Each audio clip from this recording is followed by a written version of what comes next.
Hi, good afternoon. Welcome to STEMmed Up. Today we're going to talk about the water cycle.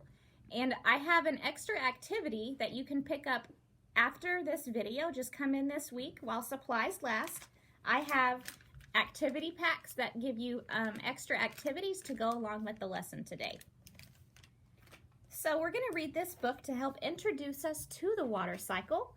It's called This Raindrop Has a Billion Stories to Tell, and it's written by Linda Ragsdale.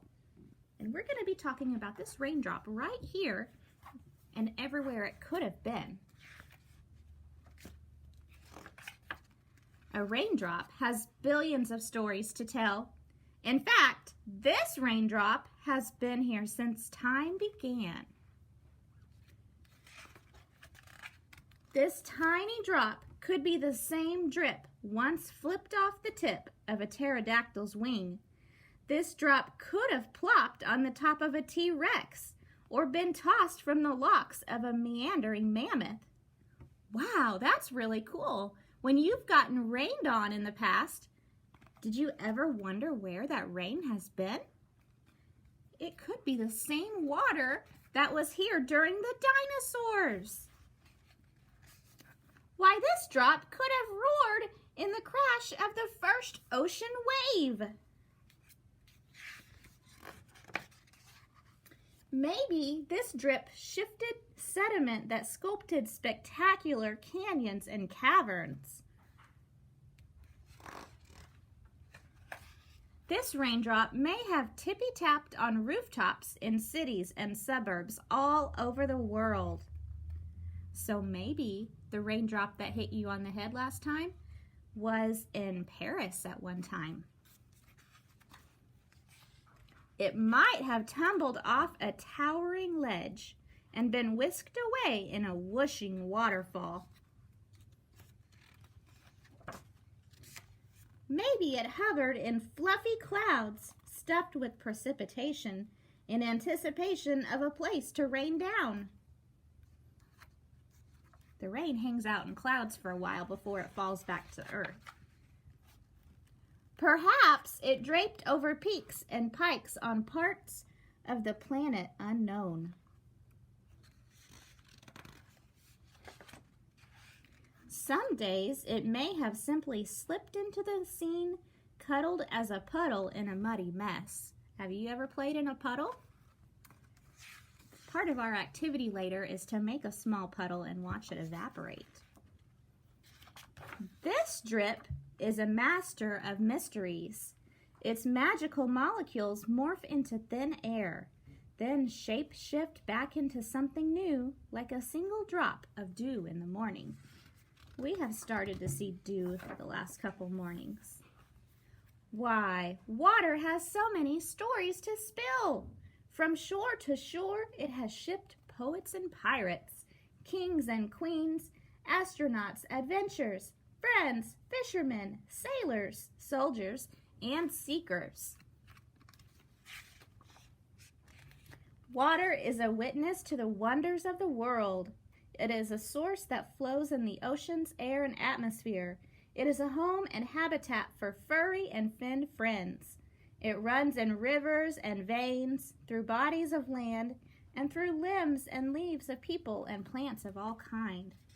There's water everywhere. There's more water on Earth than there is land. So it's very important. Raindrops are fully versed in the sagas and secrets of travelers throughout time. They connect everything from then to now.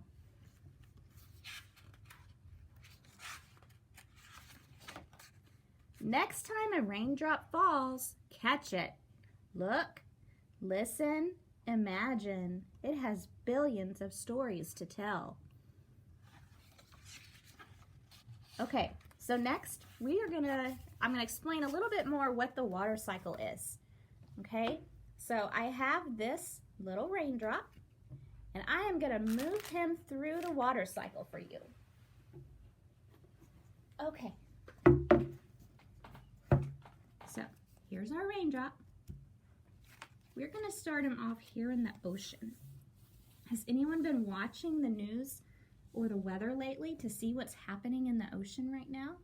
there is a hurricane that is fixing to hit the Gulf, and there might be a raindrop just like this one in it.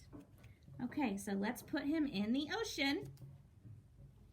And on a hot day, the water from the ocean, or a puddle or a pond, is going to evaporate, which means it's going to turn into a gas and go up into the air and into a cloud.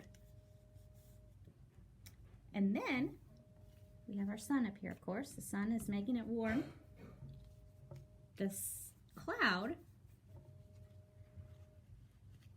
is going to get really heavy with rain.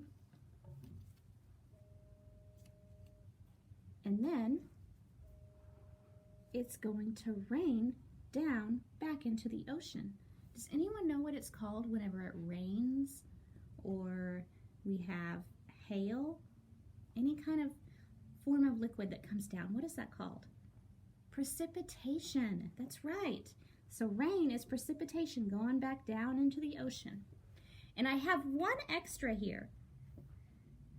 This is a little bit more advanced, but what is it called when the water, like in a tree's leaf, comes out of the leaf and back up into the air? Does anyone know? It's not evaporation. It's a little bit different. When it's coming from a plant, it's called transpiration.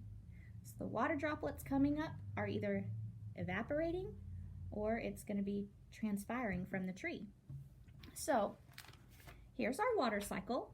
And in your packet, you have some of these steps that you can make into a circle. You don't have the raindrop.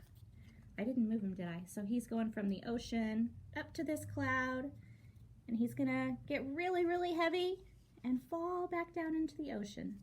So you have some of these in this bag. You also have a piece of chalk.